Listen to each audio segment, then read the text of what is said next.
This is the act of Brenton Thwaites.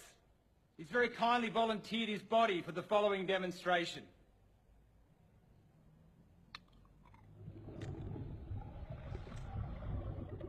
After sugar enters the body, it splits into two parts, fructose and glucose, both of which make their way to the liver.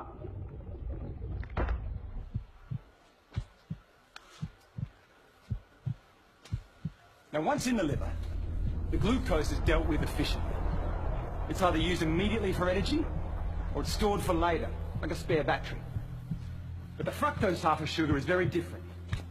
The liver doesn't have a system to regulate the fructose because it was so rare in nature. So it hoovers it out of the bloodstream whether it needs it or not. And if all our spare batteries are full, then it rapidly turns it into fat.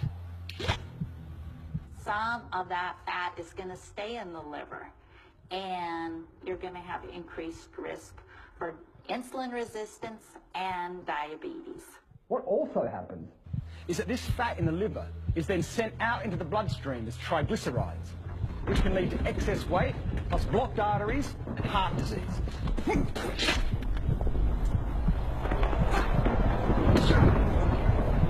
Now, when we're eating lots of sugar and other carbohydrates like bread and pasta, we're producing lots of glucose. A hormone called insulin is released, which is like a key that helps to open our cells' doors so they can absorb all the glucose, remove it from the bloodstream, and burn it for energy. The more glucose in the blood, the more insulin is released.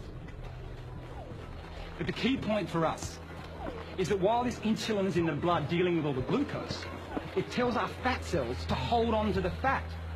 It actually turns off our fat-burning processes. So when we're eating lots of sugar, we're putting fat into our bodies via the fatty liver. Plus, because of all the glucose, we maintain the level of insulin, which tells our fat cells to hold on to the fat.